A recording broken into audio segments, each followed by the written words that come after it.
Union sacrée, comment et pourquoi faire? Après la présentation de la plateforme, en sait-il plus sur ce à quoi il a adhéré? Face à face spécial, je reçois ce mardi 9 mai, après le journal de 19 h, Lambert Mende Omalanga, député national, président national de la Convention des Congolais Unis. 29 avril 2023, l'Union sacrée était au stade des martyrs. L'Union sacrée qui s'est présentée au grand public. Monsieur Lambert Mende Omalanga, bonjour. Bonjour, Christian. Député national, président national de la Convention des Congolais Unis, CCU en sigle. Est-ce qu'à l'issue de cette grande messe au stade des martyrs, on sait mieux ce qu'est cette plateforme? Mais nous savions déjà ce qu'elle était avant de nous rendre au stade des martyrs de la Pentecôte. Nous savions qu'il fallait consolider la majorité au pouvoir autour du président Félix-Antoine Tshisekedi qui en a pris l'initiative et qui voulait élargir la majorité présidentielle. Nous avons perdu quelques membres anciens du FCC qui préféraient rester dans leur coin. Nous avons gardé ce schéma que nous avions choisi dès son élection fin décembre 2018.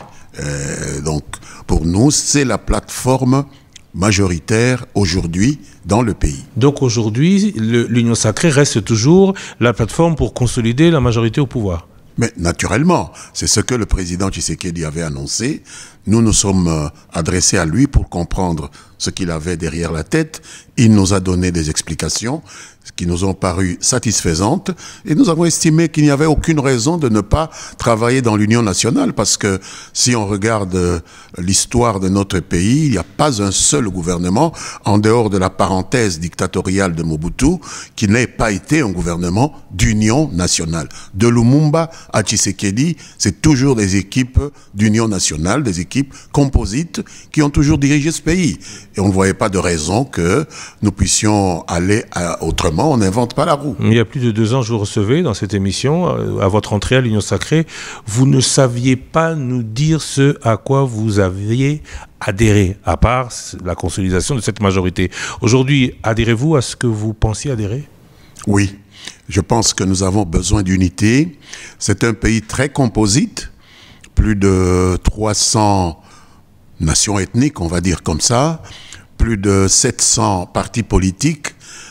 Sans unité nationale, on ne voit pas comment tout cela peut nous conduire vers des lendemains enchanteurs. Oui, mais en quoi cette union sacrée consolide l'unité nationale? La majorité, oui, mais l'unité nationale en quoi?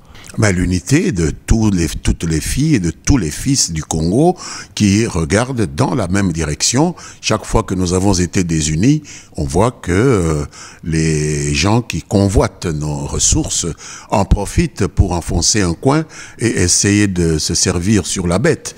Donc il faut renforcer le Congo en unissant tous les enfants du Congo derrière un programme lisible. Alors, vous savez pourquoi vous êtes là. Comment est-ce que vous agissez pour renforcer cette unité? Est-ce que vous en avez parlé? Est-ce que vous le savez aujourd'hui? Est-ce que vous êtes rassemblés autour de... C'est vrai qu'il y a une charte, mais le modus operandi, quel sera-t-il? Mais la charte a été rédigée, et si elle a été rédigée, c'est sur base de larges concertations entre nous. Nous sommes entre 300 et 400 partis politiques. Et donc, nous nous sommes concertés et nous avons mis à jour cette charte qui nous conduit aujourd'hui. Maintenant, il y a des élections dans 5-6 mois. Plusieurs regroupements sont en train de se constituer parce qu'avec la proportionnelle que nous n'avons pas pu modifier à cause du fait que le pays est en état on va dire, état de siège qui ne permet pas la modification de la Constitution. Il faut alors plusieurs regroupements au sein de cette méga structure pour permettre au président Tshisekedi de disposer d'une majorité significative. Donc le but, c'est de permettre, et uniquement de permettre au président Tshisekedi d'avoir une majorité et donc de renforcer à sa réélection l'unité nationale. Lui permettre d'abord d'être réélu, ça c'est un objectif. Deuxièmement, nous croyons en sa vision et nous pensons que sa vision mérite une seconde chance, qu'on puisse lui permettre de rempiler. Et pour cela, il faut que nous alignions le plus possible de Congolaises et de Congolais derrière la vision qui est la sienne. Et donc cette vision, nous l'avons résumée de manière plus ou moins symbolique dans la charte, et tous les regroupements qui vont ou qui ont été déjà constitués travaillent dans ce sens. Pouvez-vous nous résumer cette vision? C'est la récupération d'abord de l'intégrité de notre territoire qui est aujourd'hui menacé par ceux qui convoitent nos richesses.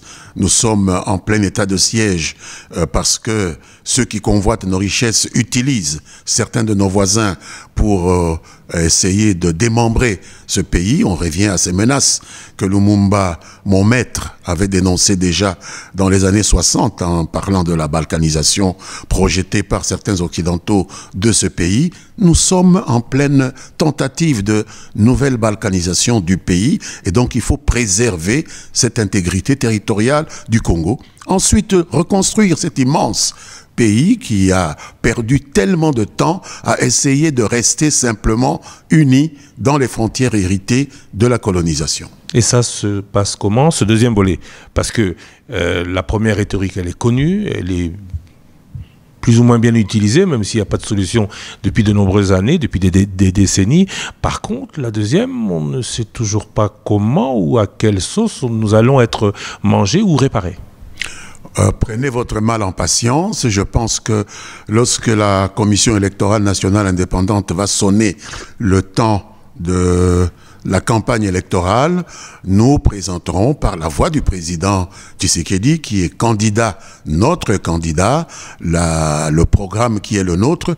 Je ne voudrais pas me faire prendre à défaut d'avoir commencé une campagne électorale avant l'heure. Je suis législateur moi-même, cela est interdit, mais nous préparons sérieusement ce programme que nous présenterons aux Congolais, programme sur lequel nous comptons faire élire Félix Antoine Tshisekedi, le faire réélire. Je ne vais pas vous demander de lancer un appel à l'élection de Félix Tshisekedi. Je vous demande juste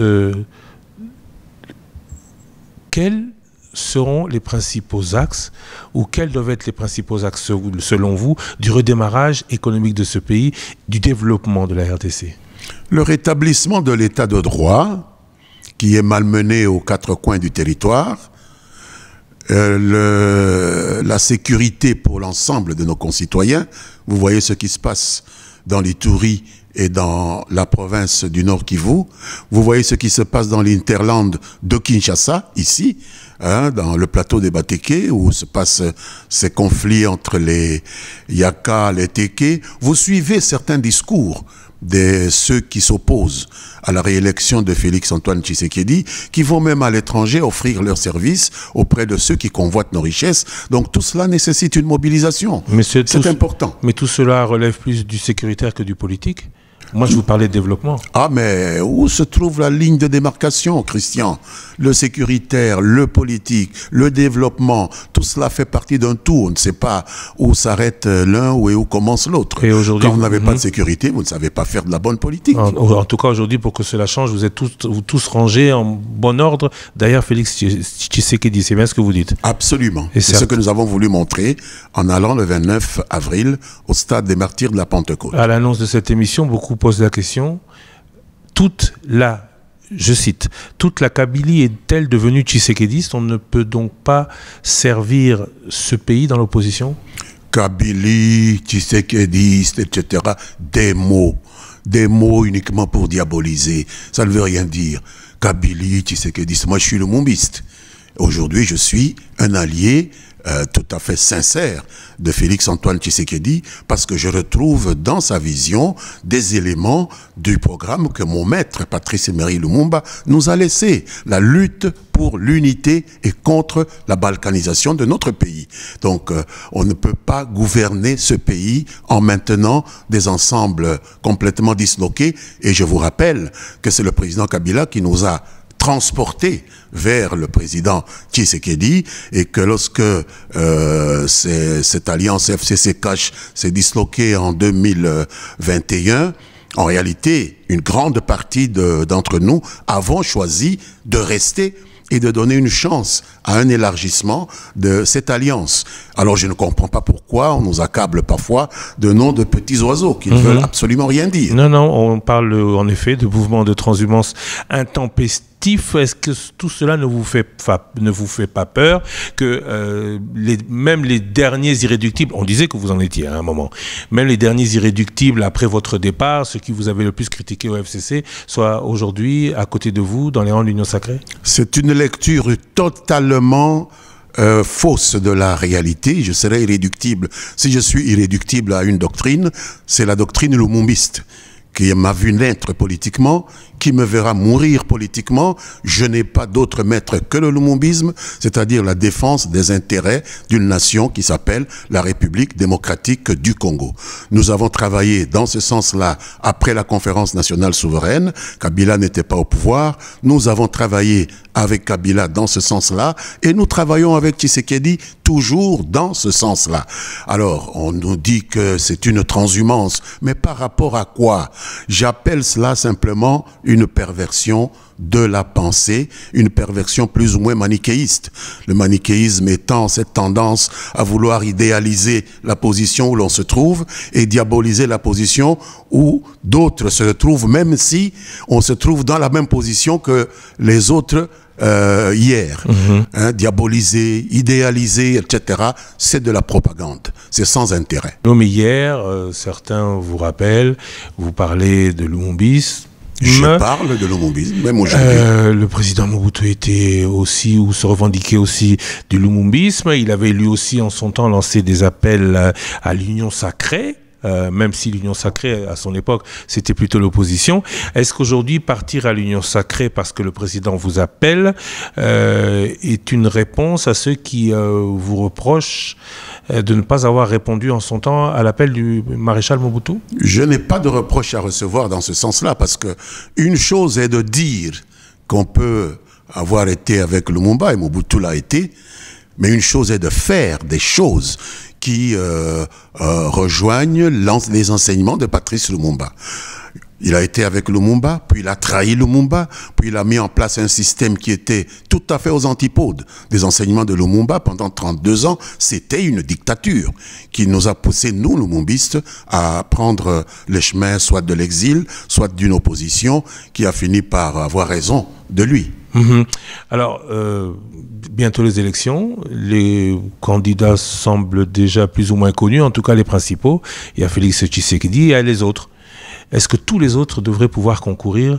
Est-ce que tous les autres devraient pouvoir être candidats? Est-ce que certaines lois, semble-t-il en préparation, ne devraient-elles pas être mises au placard le temps de ces élections?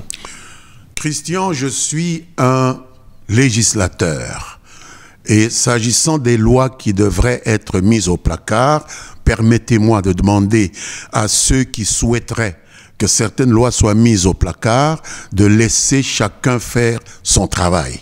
Nous avons été élus, nous sommes payés par la République pour adopter ou rejeter des propositions de loi. Il y a des lois, je sais à quoi vous faites allusion. Oui, la proposition de loi de Singhi. Nous avons reçu hier monsieur Olivier Kamitatou, qui dit qu'elle est en dehors de la Constitution et que tout cela, ce serait pour empêcher à Moïse Katumbi de participer à cette élection. Je m'étonne que Olivier, qui a dirigé le Parlement, à un moment donné, puisse tenir un tel langage, dans la mesure où nul ne peut exercer la souveraineté d'un pays en lieu et place de ses représentants.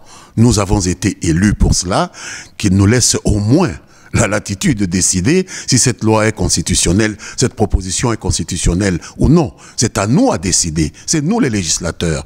Mais il y a comme une sorte de pression pour nous amener à ne même pas examiner cette proposition de loi. Je dis que ça, ce n'est pas manifester un respect pour le peuple congolais qui nous a envoyés au palais du peuple pour examiner toutes les propositions, tous les projets de loi. Nous pouvons rejeter, nous pouvons adopter tout comme nous pouvons amender. Donc il n'appartient pas à un individu de venir nous dire cette loi, vous n'avez pas à l'adopter. S'il veut, il vient, il aurait pu se faire élire et venir siéger avec nous pour qu'on en discute et qu'on décide. Mais c'est ce que nous déciderons qui s'imposera, puisque c'est nous les représentants du peuple jusqu'à la fin de la législature. Au prix de la cohésion nationale? Mais quelle cohésion nationale? Il y a une opposition au Parlement. Et opposition... Le fait que nous votions des lois majorité contre opposition ne met nullement en danger la cohésion nationale. Bien au contraire. C'est la démocratie, c'est la respiration normale d'une démocratie. Opposition qui n'aura pas beaucoup voix au chapitre dans cet environnement où le camp Katumbi l'a rappelé hier par son porte-parole Olivier Kamitatou, s'accapare de tout, dirige comme elle veut et se fait fi de l'intérêt général. Je ne comprends pas cela. Nous sommes déjà au débat au niveau du Parlement ou quoi?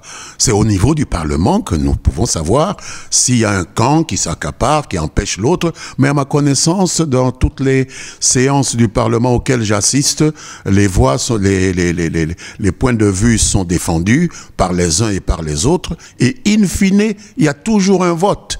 Et une majorité qui se dégage et une minorité qui doit s'incliner. C'est la règle de la démocratie. La majorité qui est connue, la majorité qui aujourd'hui manœuvre à ce que cette loi Nsinghi passe, oui ou non?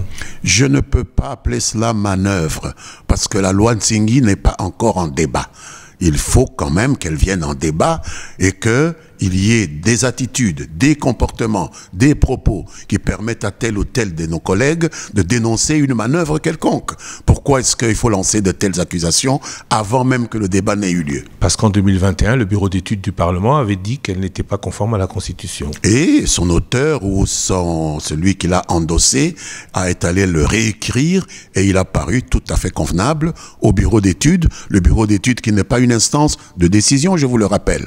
Maintenant, c'est à nous, les législateurs, de décider, qu'on nous laisse faire notre travail. C'est pour ça que nous avons été élus, c'est pour ça que la République nous paye. L'Union sacrée qui travaille à la réélection de Félix Tshisekedi, vous l'avez dit. On peut travailler à la réélection de Félix Tshisekedi et voter dans un sens ou dans un autre pour un texte de loi. Cela arrive. On a vu des ministres nommés par le président Tshisekedi. Je vous rappelle les déboires de l'ancien ministre de l'économie qui était nommé par le président Tshisekedi, dont il avait la confiance, être défenestré comme un malpropre par le Parlement, qui est à majorité plutôt favorable à M. Tshisekedi. Donc faites confiance aux parlementaires, il ne faut pas les mépriser comme cela. Donc aucune volonté de vouloir exclure qui que ce soit? Il n'y a pas de volonté d'exclure, on veut simplement préserver les intérêts nationaux. En ce qui me concerne, moi c'est cela que je dis. J'ai beaucoup d'amendements que je peux apporter à cette loi, je pense déjà, mais ce n'est pas dans votre média que je vais commencer à les défendre. C'est à l'Assemblée nationale et c'est peut-être au Sénat que nos collègues pourront aussi apporter leur point de vue. Il faut cesser de sortir le débat du contexte parlementaire pour l'amener en dehors du Parlement. Vous avez dit qu'on n'a pas pu, au cours de cette législature, changer la manière de voter du fait de l'état de siège. Exact. Comment est-ce que vous allez faire appliquer une loi qui... pour de nombreux observateurs, appelle à la modification de la Constitution? Mais je vous assure qu'il y aura sûrement des amendements dans ce sens-là, pour qu'il n'y ait pas des modifications quelconques de la Constitution en période d'état d'urgence, parce que la loi nous interdit de le faire. Le but étant de parvenir à la réélection de Félix Tshisekedi. Notre but comme groupe au sein de cette Assemblée nationale, nous n'en faisons pas un mystère. Nous voudrions que notre champion puisse rempiler. On n'a pas caché cela. Oui, mais attendez, il y a des collègues qui souhaitent que d'autres personnes qui seront alignées contre lui puissent aussi gagner les élections. C'est la lutte démocratique. Mais rempiler pourquoi? Certains disent rempiler pour garder aussi le même pouvoir. On connaît le politique congolais. Toutes les manœuvres ne visent qu'à rester, arriver ou se maintenir au pouvoir et profiter des oripeaux de la République. Puis-je rappeler que dans la Constitution congolaise, ce n'est pas le président de la République qui nomme les élus. Les élus sont aussi élus Comme le président de la République, tous nous allons au-devant des électeurs. Ceux d'entre nous qui se verront renouveler la confiance de leurs électeurs reviendront, et il y en a beaucoup peut-être qui ne reviendront pas. Donc prétendre que nous soutenons Félix Tshisekedi pour que lui nous aide à revenir au pouvoir, c'est un non-sens. Comme si Félix Tshisekedi était à lui-même les 46 millions de Congolais qui viennent de s'enrôler dans les registres électoraux. Que pensez-vous de la marche du 13 mai ? Nous sommes en démocratie. Je pense que la marche, c'est quelque chose qui est tout à fait normal. C'est une respiration d'un système démocratique, pour autant qu'ils se mettent d'accord avec les municipalités où la marche va se dérouler. Moi, je n'ai aucun problème. Moi, je ne suis qu'un député. Que pensez-vous des plaintes de l'opposition qui parlent d'exclusion au sein de la CENI de ses membres ? Je n'ai pas cette impression. L'opposition est représentée au sein de la CENI. Nous avons reçu au Parlement des listes qui venaient de l'opposition. C'est même le porte-parole du FCC qui est entré comme deuxième vice-président de la Commission électorale nationale indépendante, M. Manara, qui était le plus vocal des députés de l'opposition. Il est aujourd'hui deuxième vice-président. Curieusement, il est devenu un démon. C'est encore une fois cette perversion de la pensée qui consiste à diaboliser quelqu'un dès lors qu'il adopte une position qui n'est pas la vôtre. Et à idéaliser sa propre position. Il faut qu'on en finisse avec cela. Aujourd'hui, le FCC se plaint. Aujourd'hui, Martin Fayulu se plaint. Aujourd'hui, Ensemble pour la République de Moïse Katumbi se plaint de ne pas participer à la Commission électorale nationale indépendante. Comment espérer avoir un scrutin transparent et crédible sans eux? Moïse Katumbi était membre de l'Union sacrée au moment où la Commission électorale nationale indépendante était constituée. Donc il était bel et bien représenté. Ce n'est pas parce qu'il a changé de camp qu'aujourd'hui la nuit devient le jour et le jour la nuit. Pour le reste, le FCC, je vous dis que ça se passe au Parlement. C'est le porte-parole du FCC au Parlement qui a pris la représentation du FCC au sein de la Commission électorale nationale indépendante. Je ne doute pas qu'il ait eu d'autres partenaires, d'autres députés qui auraient voulu venir à sa place et qui sont mécontents. Ça, c'est un débat interne au sein du FCC. Je ne peux pas en répondre. Mais je sais que le député national le plus vocal, qui faisait même le coup de poing contre nous parfois pendant les débats, c'est lui-là qui siège aujourd'hui. Didi Manara. Didi Manara, le docteur Manara, qui siège comme deuxième vice-président de la CENI. Il n'est pas devenu un diable pour autant. Donc aujourd'hui, pas question de recomposer ce bureau. Je n'en vois pas l'utilité parce que demain, il y en aura encore même parmi eux, parce qu'on ne pourra pas mettre tous ces gens du FCC dans le bureau de la CENI, à un poste ou deux, et il y en aura qui seront mécontents et qui vont encore revenir avec des revendications de cette sorte. Je ne pense pas que l'État ou la commission électorale elle-même y survivrait. Mais aujourd'hui, on part, même si Moïse Katumbi a quitté l'Union sacrée après la désignation, on part à des élections où il n'y aura que l'Union sacrée à l'organisation et pas les autres. Il n'y a pas que l'Union sacrée à l'organisation. Non, ne nous parlez pas de Didi Manara. Il y a aussi le FCC. Et Moïse Katumbi n'est pas à lui tout seul le Congo. Vous savez, les élections, c'est un exercice démocratique au vrai sens du mot. On y participe volontairement ou on n'y participe pas. Ce n'est pas parce que sur les 50 millions de Congolais qui avaient été prévus à l'enrôlement, il y en a eu 4 millions qui ne se sont pas fait enrôler que nous n'allons pas considérer l'élection comme représentative du peuple congolais dès lors que 46 millions ont accepté d'aller se faire enregistrer comme électeurs.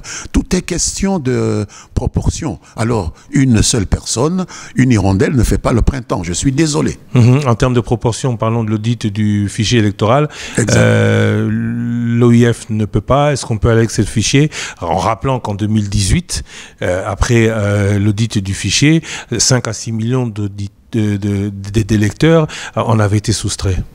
Évidemment, l'OIF a été peut-être considéré comme l'un des groupes capables d'auditer un fichier électoral, mais l'OIF est-elle la seule organisation pouvant jouer ce rôle? Je réponds immédiatement non. J'ai personnellement, avec d'autres collègues, déconseillé vivement que l'on fasse appel à l'OIF pour des raisons purement sécuritaires. C'est l'OIF, aujourd'hui maîtrisé au plus haut niveau par une phalangiste du régime du Rwanda qui est à la tête de cette agression qui est faite contre la République démocratique du Congo, qui aurait dû normalement auditer ce fichier électoral. Or, vous savez qu'un fichier électoral fait partie des éléments stratégiques de cet exercice de souveraineté par excellence, qu'est une élection. Comment pouvez-vous, dans un pays normalement constitué, confier l'audit d'un tel document ou d'une telle donnée à quelqu'un qui représente et qui n'a jamais fait mystère de son appartenance au groupe le plus extrémiste qui est au pouvoir aujourd'hui à Kigali qui agresse la République démocratique du Congo. Nous avons déconseillé cela et c'est une bonne chose que l'OIF elle-même ait compris que ça ne pouvait pas être acceptable. Il appartient maintenant à la CENI de faire appel à d'autres structures pour auditer son fichier électoral. L'OIF n'est pas la seule structure. L'OIF qui a dit qu'elle ne peut pas auditer parce qu'elle ne disposait pas d'assez de temps par la CENI et pas à d'autres raisons. Christian, même si on lui avait donné assez de temps, nous serions opposés. En tout cas, nous au Parlement, moi personnellement, j'aurais conseillé à mes collègues de s'opposer vivement. Dès que la commission, puisque la commission allait venir nous faire rapport au Parlement, nous serions élevés avec la plus grande virulence pour nous opposer à ce que l'agresseur de la République démocratique du Congo se permette d'auditer le fichier électoral de la République démocratique du Congo. Souvenez-vous des incidents créés par le président Kagame en 2018. Il est allé jusqu'à vouloir donner des injonctions à notre juge électoral en disant qu'il faut suspendre la proclamation de Félix Antoine Tshisekedi le temps que lui négocie on ne sait quoi. Qui va aller comme ça se permettre de donner des ordres à la plus haute instance judiciaire d'un pays étranger, sinon quelqu'un qui a des visées hégémonistes. Et donc nous avons des soupçons sérieux quant à l'attitude du président Kagame, et nous ne pouvons pas laisser un membre de la phalange la plus extrémiste du président Kagame prendre le contrôle de notre système électoral. Vous opposeriez-vous aussi à la tenue des élections avec le fichier tel qu'il est maintenant sans qu'il ne soit audité au préalable? Oh, il sera audité. L'audit du fichier électoral fait partie du calendrier. Nous savons que maintenant que l'OIF a renoncé, la Commission électorale nationale indépendante a promis de se réunir parce qu'elle est indépendante, mais dans le calendrier qu'elle nous a soumis, il est bien indiqué qu'il y a un audit du fichier électoral. Il se fera pas par l'OIF, mais il se fera quand même par un auditeur extérieur. Après les élections, viendra une autre législature. Comment la voyez-vous, cette législature? Je ne vous demande pas de juger ou d'estimer ce qui, selon vous, serait le meilleur résultat de ces élections, mais avec qui pensez-vous possible demain, puisqu'aujourd'hui vous êtes tant opposés qu'on se demande si il est possible de vous voir travailler ensemble demain, avec qui pensez-vous possible au cas où, par exemple, Félix Tshisekedi était réélu, composition d'une majorité au Parlement dans le chef de certains membres de l'opposition aujourd'hui? Ma petite expérience en politique m'a appris qu'il faut éviter de dire jamais, ne jamais dire jamais. Puisque si on avait posé cette question dans le courant de 2018, un homme imprudent vous aurait dit « Jamais nous ne ferons d'alliance avec Félix Tshisekedi » qui était alors un leader très virulent de l'opposition. Et voyez ce qui est arrivé lorsque la majorité parlementaire a été différente de la majorité présidentielle portée par Félix Tshisekedi. Kabila et Tshisekedi ont trouvé la sagesse de pouvoir se mettre ensemble. Donc ils auraient fait démentir cette présomption-là de dire jamais nous ne pouvons travailler avec un tel. Ce sont des Congolais pourvu qu'ils représentent le point de vue de la majorité des Congolais. Il faudra qu'ils se mettent ensemble pour conduire le pays vers des meilleurs rivages. C'est tout ce que nous cherchons. Aujourd'hui, de cette virulence, hier nous recevions, on en a parlé tout à l'heure, Olivier Kamitatou, vous ne faites cas, vous n'écoutez pas, tout ce qu'ils disent aujourd'hui n'est que politique, n'est pas reflet d'une certaine réalité. Mais il n'y a aucune décision qui est prise. Ils parlent de quoi ? Quand vous parlez de cette proposition de loi, est-ce qu'une proposition de loi est une loi? Est-ce que c'est une réalité? Il ne parle pas que de ça, il parle de la manière à laquelle le pays est géré aujourd'hui. Mais écoutez, c'est le rôle de l'opposition. Quelle est la manière dont le pays est géré qui soit différente de celle dont il a été quand lui était le numéro 2 du pays? Je ne vois pas. Nous avons les mêmes difficultés au plan sécuritaire, au plan infrastructurel. Ce sont toujours les mêmes difficultés que nous rencontrons. C'est peut-être justement. Et nous essayons d'y apporter des solutions autant que possible. C'est peut-être justement, année après année, la subsistance de ces mêmes difficultés que la question est allée. Pourquoi autant d'échecs? Est-ce qu'il ne faudrait pas en changer? Il n'y a pas que des échecs, il y a aussi des choses qui militent en faveur d'un certain espoir. Vous savez que nous avons pu obtenir certaines avancées lorsque le président Kabila arrive au pouvoir pour la première fois après l'assassinat de son défunt père, le regretté Laurent-Désiré Kabila. Il fallait en tout cas pas moins de 2 à 3 semaines pour rallier Kinshasa de Tshikapa. Aujourd'hui, on le fait en 1 jour ou 2 jours. Donc il y a des avancées, peut-être un peu lentes, mais il faut peut-être accélérer le rythme. Donc rien n'est comme auparavant. Les choses avancent. Il y a des gens qui sont un peu plus impatients que les autres, mais les choses avancent. Il ne faut pas vouloir simplement diaboliser. Il faut aussi voir ce qui marche. Il faut voir aussi les écueils, les pots de banane qu'on met sous les pieds de ceux qui dirigent. Tshisekedi a perdu 2 ans dans des querelles ridicules avec son prédécesseur du FCC, et donc on ne peut pas dire qu'il a eu un mandat de 5 ans. C'est pourquoi nous pensons qu'il est de bon aloi qu'on lui permettre de rempiler pour lui donner l'occasion de donner le meilleur de lui-même.